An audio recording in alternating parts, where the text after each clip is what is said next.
আপোনাৰো পেট ডাঙৰ হৈ আছে নেকি? গম পাইছেনে কিহৰ কাৰণে পেট ডাঙৰ হৈ আছে?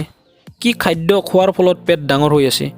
আজি আমি এই সকলোখিনি কথা আলোচনা কৰিম। তো হেল্ল' বন্ধুসকল, মোৰ নাম উদ্ধৱ দাস আৰু আপোনালোকে চাই আছে ফিটনেছ সলিউশ্যন।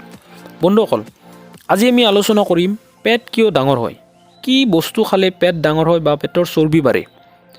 কিছুমান বন্ধুসকলে বহুত ব্যস্ত থকাৰ বাবেও এনেকুৱা সমস্যাৰ সৃষ্টি হয়। পেট ডাঙৰ হোৱাৰ প্ৰধান কাৰণবোৰ হৈছে 1 নম্বৰত এটা ঠাইতে বহুত সময় বহি থকা আৰু ফিজিকেল এক্টিভিটি কম কৰা। গতিকে এটা ঠাইতে বহুত বেছি সময় বহি নাথাকিব। ইয়াৰ 2 নম্বৰ কাৰণটো হৈছে বেছি মাত্ৰা ফেট আৰু কাৰ্বহাইড্ৰেট থকা খাদ্য খালেও পেট ডাঙৰ হোৱা দেখিবলৈ পোৱা যায়।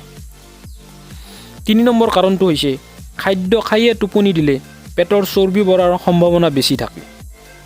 সেইকাৰণে সদায় খাদ্য খাই অলপ ফিজিকেল এক্টিভিটি কৰি টোপনি দিব লাগে। 4 নম্বৰত মিঠা বস্তু বেছি খালে পেটৰ চৰ্বি বাঢ়ি যায়, লগতে চুগাৰ হোৱাৰো সম্ভাৱনা থাকে।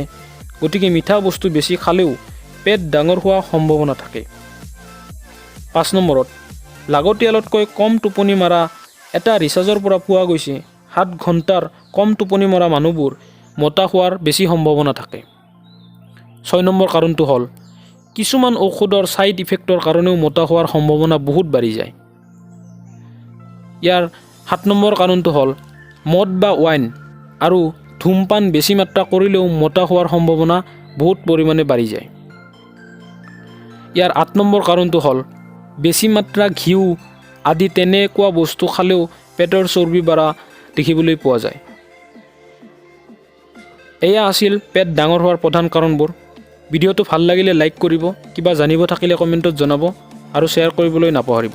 ধন্যবাদ। জয় আই অসম।